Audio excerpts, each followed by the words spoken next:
तो गाइस जैसे कि लास्ट एपिसोड में हमने जियाफेंग को देखा था और जियाफेंग लोन को लेकर उस गेट के अंदर चला गया था। अब आगे लेकिन दूसरी तरफ हम ब्लैक सना को देखते हैं और वो भी उसके ऊपर बहुत ही खतरनाक तरीके से अटैक कर रहा था क्योंकि वो उस डोर को तोड़कर उस ट्रेजर को प्रोटेक्ट कर सके। लेकिन दूसरी तरफ हम सॉन्ग को देखते हैं और सॉन्ग अपने सभी दोस्तों के साथ में मिलकर उस ब्लैक सना के ऊपर अटैक कर देता है। लेकिन हम देखते हैं कि वो ब्लैक सना काफी ज्यादा पावरफुल था, इसलिए हम फेंग को देखते हैं और फेंग इस फाइट में काफी ज्यादा जख्मी भी हो जाता है। फिर उसके बाद हम जिंग को देखते हैं और जिंग भी फेंग की हेल्प करने के लिए वहाँ पर आता है। लेकिन उसके बाद में फेंग जिंग से बोलने लगता है कि तुमको चिंता नहीं करनी चाहिए क्योंकि मैं ठीक हूँ। उसके साथ में हम देखते हैं कि वो फिर से ब्लैक सना के ऊपर अटैक करने के लिए भी जाने लगता है। लेकिन दूसरी तरफ हम ब्लैक सना को देखते हैं और ब्लैक सना अपने पोजीशन से उन तीनों के ऊपर अटैक कर देता है। लेकिन हम देखते हैं कि वो तीनों उसके अटैक से अपने आप को बहुत ही आसानी से बचा लेते हैं। उसके बाद में सॉन्ग सभी से बोलने लगता है कि हम इस तरीके से तो इस सना को नहीं हरा पाएंगे और हम उस डोर के अंदर भी नहीं जा पाएंगे और उस ट्रेजर को भी हासिल नहीं कर पाएंगे। लेकिन दूसरी तरफ हम ब्लैक सना को देखते हैं और वो अभी भी उस डोर के सामने खड़ा हुआ था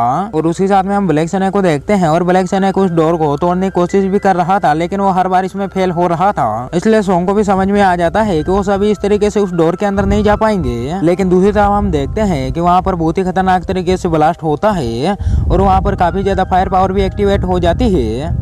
लेकिन उसके बाद हम सॉन्ग को देखते हैं और सॉन्ग भी अपने साथियों के साथ में उसको देख रहा था और वो भी पूरी तरीके से हैरान हो जाता है। लेकिन इसी के साथ में वो सभी सोचने लगते हैं कि इतना बड़ा ब्लास्ट कौन कर सकता है। फिर उसके बाद हम उस ब्लास्ट को देखते हैं और उसके अंदर से एक फायर बर्ड बाहर निकलती है। उसको देखते वो सभी बोलने लगते हैं कि ये तो 9 हेवन स्पेशल बर्ड है। उसके साथ में हम फायर बर्ड को देखते हैं और वो ब्लैक सना के ऊपर अटैक भी कर देती है। लेकिन दूसरी तरफ हम वैली का सीन देखते हैं जहाँ पर जियाफेंग और लोन अभी भी बेहोश पड़े हुए थे। लेकिन दूसरी तरफ हम माओक्यो को देखते हैं और वो भी जियाफेंग को बेहोश होता हुआ देखकर काफी ज्यादा उदास हो जाता है। उसके बाद हम देखते हैं कि कोई गोल्डन पावर जियाफेंग की बॉडी में एंटर करने लगती है और जियाफेंग की बॉडी को हील करने लगती है। जिसके बाद हम देखते हैं कि कुछ टाइम के बाद में जियाफेंग को होश आ जाता है और उसी साथ में जियाफेंग देखता है कि उसकी बॉडी तो बहुत ही आसानी से हील हो गई है। लेकिन उसके बाद में जियाफेंग जैसे दूसरी तरफ देखता है तो लोन भी वहीं पर बेहोश पड़ी हुई थी और उसके बाद में जियाफेंग को उसके साथ में बिताए हुए पल याद आने लगते हैं जहाँ पर लोन जियाफेंग से बोल रही थी तुम्हारी फीलिंग को मैं और हेवन ही समझ सकते हैं। लेकिन उसके बाद में लोन को देखते हैं और लोन की बॉडी भी हील हो गई थी, इसलिए हम देखते हैं कि लोन भी होश में आ जाती है। लेकिन उसके बाद हम जियाफेंग को देखते हैं और जियाफेंग लोन को उठाने की कोशिश करने लगता है, लेकिन वो ऐसा नहीं कर पाता है।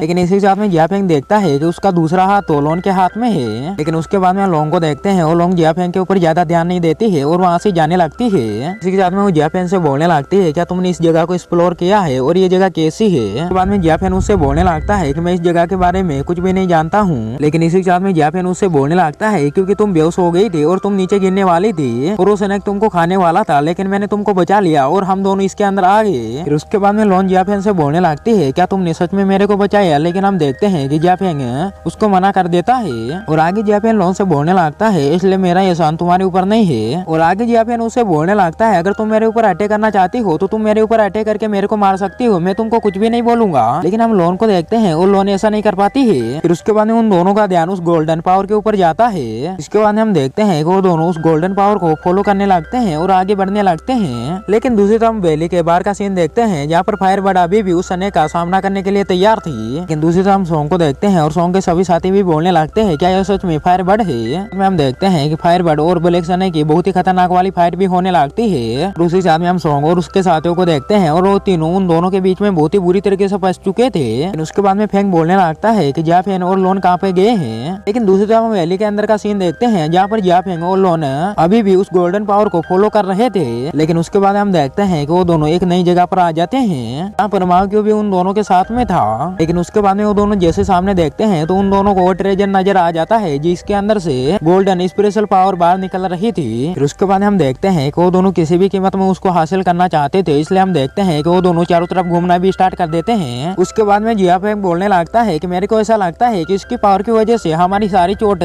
बहुत ही आसानी से हील हो गई है। और उसी के साथ में हम जियाफेंग को देखते हैं और जियाफेंग उस ट्रेजर को लेने की कोशिश करने लगता है, लेकिन लोन उसको रोक देती है। लोन की ऐसी हरकत की वजह से हम जियाफेंग को देखते हैं और जियाफेंग को लोन के ऊपर काफी ज्यादा गुस्सा आने लगता है। इसी के साथ में वो लोन से बोलने लगता है कि मैं इस ट्रेजर को किसी भी हालत में पाना चाहता हूँ, इसलिए तुम मेरे को नहीं रोक सकती हो। फिर उसके बाद में लोन जियाफेंग से बोलने लगती है अगर तुम इस ट्रेजर को हासिल करना चाहते हो तो पहले तुमको मेरे को हराना होगा। लेकिन उसके बाद हम वैली के बाहर का सीन देखते हैं जहाँ पर ब्लैक स्नेक और फायर बर्ड की बहुत ही खतरनाक वाली फाइट हो रही थी और और फायर बर्ड ब्लैक स्नेक के ऊपर काफी ज्यादा भारी पड़ रही थी। इसी के साथ में हम स्नेक को देखते हैं और स्नेक भी इतनी आसानी से उसके सामने हार नहीं मानने वाला था, इसलिए हम देखते हैं कि वो उसके ऊपर अटैक करने के लिए फिर से तैयार हो जाता है। लेकिन दूसरी तरफ हम वैली के अंदर का सीन देखते हैं जहाँ पर लोंग को देखते हैं और लोंग भी उस ट्रेजर को लेने की कोशिश करने लगती है, लेकिन हम देखते हैं कि जियाफेंग उसको भी रोक देता है। इसी के साथ में हम देखते हैं कि उन दोनों के बीच में बहुत ही शानदार तरीके से फाइट भी होने लगती है, क्योंकि दोनों ही एक दूसरे को बराबर की टक्कर दे रहे थे और दोनों ही किसी भी हालत में उस ट्रेजर को अपना बनाना चाहते थे। उसके बाद हम लोंग को देखते हैं और लोंग भी बहुत ही खतरनाक तरीके से जियाफेंग के ऊपर अटैक करने लगते हैं, लेकिन जियाफेंग भी उसके अटैक से अपने आप को कैसे न कैसे करके बचा लेता है। लेकिन दूसरी तरफ हम वैली के बाहर का सीन देखते हैं जहाँ पर हम देखते हैं कि फायर बर्ड ब्लैक स्नेक के ऊपर काफी ज्यादा भारी पड़ रही थी, क्योंकि उसके पास में फायर पावर थी और उसके पास में एडवांटेज ये भी था कि वो हवा में थी और ब्लैक स्नेक के ऊपर जंप नहीं कर सकता।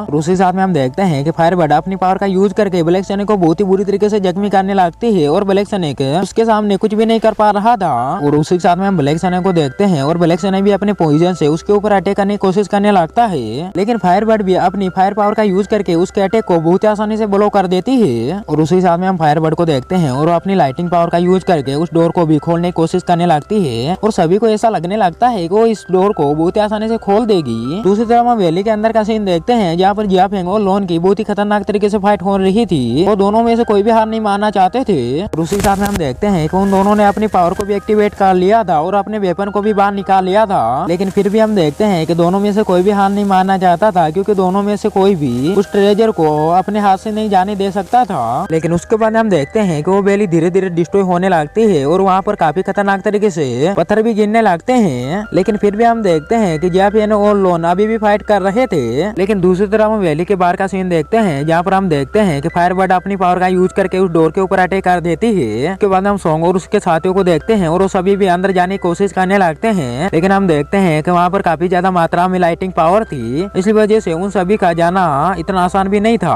लेकिन दूसरी तरफ हम वैली के अंदर का सीन देखते हैं जहाँ पर जियाफेंग और लोना भी फाइट कर रहे थे, लेकिन वो दोनों नोटिस करते हैं कि उस ट्रेजर के अंदर से और भी खतरनाक तरीके से गोल्डन पावर रिलीज हो रही है और उसी साथ में हम देखते हैं कि वो पावर चारों तरफ उजाला कर देती है। इस वजह से हम देखते हैं कि वो दोनों भी इतनी ज्यादा पावर को देखकर काफी ज्यादा हैरान हो जाते हैं और उन दोनों को भी कुछ भी पता नहीं था कि अब आगे यहाँ पर क्या होने वाला है। लेकिन दूसरी तरफ हम जियाफेंग को देखते हैं और जियाफेंग को सब कुछ समझ में आ जाता है और जियाफेंग बोलने लगता है कि तो स्काई की 3 हेड बोन है। लेकिन दूसरी तरफ हम लोन को देखते हैं और लोन को इसके बारे में ज्यादा कुछ भी पता नहीं था। लेकिन दूसरी तरफ हम वैली के बाहर का सीन देखते हैं जहाँ पर फायर बर्ड और ब्लैक स्नेक की बहुत ही खतरनाक वाली फाइट हो रही थी, इसलिए हम सोंग को देखते हैं और सोंग भी अपने प्रोटेक्टर सील को एक्टिवेट कर लेता है, क्योंकि उन दोनों की पावर उन सभी को डैमेज ना कर सके। लेकिन दूसरी तरफ हम फायर बर्ड और ब्लैक स्नेक को देखते हैं और वो दोनों काफी खतरनाक तरीके से फाइट कर रहे थे और दोनों में से कोई भी हार नहीं मानना चाहता था। उसके बाद हम फायर बर्ड को देखते हैं और फायर बर्ड को ब्लैक स्नेक के ऊपर काफी ज्यादा गुस्सा आ जाता है, इस वजह से हम देखते हैं कि वो बहुत ही खतरनाक तरीके से ब्लैक स्नेक के ऊपर अटैक कर देती है। जिसके बाद हम ब्लैक स्नेक को देखते हैं, उसके बाद हम ब्लैक स्नेक को देखते हैं और ब्लैक स्नेक भी उसके अटैक को रोकने की कोशिश करने लगता है, लेकिन हम देखते हैं कि वो पूरी तरीके से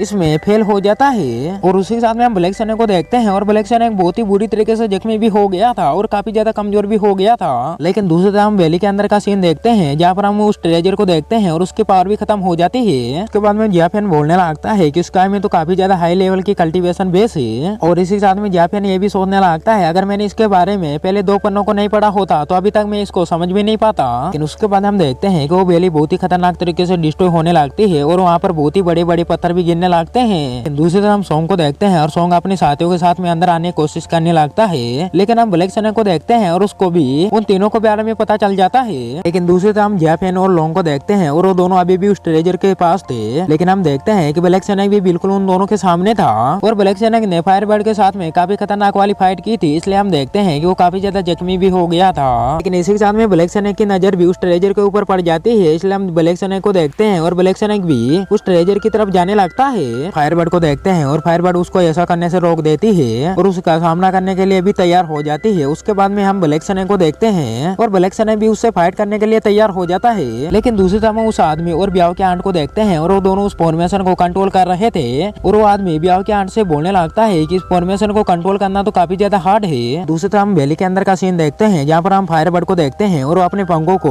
बहुत ही खतरनाक तरीके से मूव करने लगती है, इसलिए हम देखते हैं कि वहाँ पर बहुत ही खतरनाक तरीके से हवा चलने लगती है। लेकिन उसके बाद हम ब्लैक स्नेक को देखते हैं और ब्लैक स्नेक अभी भी उसका सामना करने के लिए तैयार था। लेकिन इसी के साथ में हम ब्लैक स्नेक को देखते हैं और ब्लैक स्नेक फिर से फायर बर्ड के ऊपर अटैक करने के लिए जाने लगता है। इसी के साथ में हम ब्लैक स्नेक को देखते हैं और ब्लैक ब्लैक सना अपने पॉइजन से फायरबर्ड के ऊपर अटैक भी कर देता है। लेकिन दूसरी तरफ हम जियाफेंग और लोन को देखते हैं और वो दोनों अभी भी उसी बाउंड्री में फंसे हुए थे। लेकिन उसके बाद हम जियाफेंग को देखते हैं और जियाफेंग भी उस बाउंड्री का सामना नहीं कर पाता है और उसी साथ में हम देखते हैं कि जियाफेंग काफी तेजी से नीचे भी गिरने लगता है। साथ में हम लोंग को देखते हैं और लोंग का भी हाथ छूट जाता है और लोंग भी नीचे चली जाती है। लेकिन दूसरी तरफ सोंग और उसके साथियों को देखते हैं और वो सभी भी इस बाउंड्री में बहुत ही बुरी तरीके से फंस चुके थे। लेकिन इसी साथ में सोंग बोलने लगता है कि फायरबर्ड का सबसे बड़ा दुश्मन ब्लैक स्नेक है, इसलिए मेरे को नहीं लगता है कि आज वो उसको जिंदा छोड़ेगी। लेकिन उसके बाद हमें एक माउंटेन पे एक ड्रैगन को दिखाया जाता है और वो दिखने में भी काफी ज्यादा ब्यूटीफुल लग रहा था और वो शांति से आराम कर रहा था क्योंकि उसको किसी बात की चिंता नहीं थी। लेकिन दूसरी तरफ माओक्यो को देखते हैं और माओक्यो भी उस ट्रेजर को देख लेता है, इसलिए हम देखते हैं कि वो उस ट्रेजर को लेने के लिए भी जाने लगता है। और उसी साथ में हम माओक्यो को देखते हैं और माओक्यो उस ट्रेजर के पास में भी आ जाता है। और उसी साथ में हम माओक्यो को देखते हैं और माओक्यो ने उस ट्रेजर के लिक्विड को भी पी लिया था। लेकिन दूसरी तरफ हम ब्लैक स्नेक को देखते हैं और ब्लैक स्नेक भी फायरबर्ड से फाइट कर रहा था, इसलिए उसने माओक्यो के ऊपर ध्यान नहीं दिया था। लेकिन दूसरी तरफ माओक्यो को देखते हैं और माओक्यो ने उस सारे लिक्विड को पी लिया था, इस वजह से हम देखते हैं कि वो वहीं पर बेहोश हो जाता है। और उसी साथ में हम माओक्यो को देखते हैं और माओक्यो नीचे भी आ जाता है। लेकिन दूसरी तरफ हम जियाफेंग और लोन को देखते हैं और वो दोनों काफी ज्यादा परेशान होने लगते हैं क्योंकि उन दोनों को ऐसा लग रहा था माओक्यो की डेड हो गई है। लेकिन उसके बाद हम माओक्यो को देखते हैं और माओक्यो कुछ टाइम के बाद में वापस से होश में आ जाता है, जिसके बाद हम जियाफेंग और लोन को देखते हैं और वो दोनों काफी ज्यादा खुश हो जाते हैं। लेकिन इसी के साथ में दोस्तों ये एपिसोड यहीं पर एंड हो जाता है। मेरे को उम्मीद है ये एपिसोड आप सभी को काफी ज्यादा पसंद आया होगा।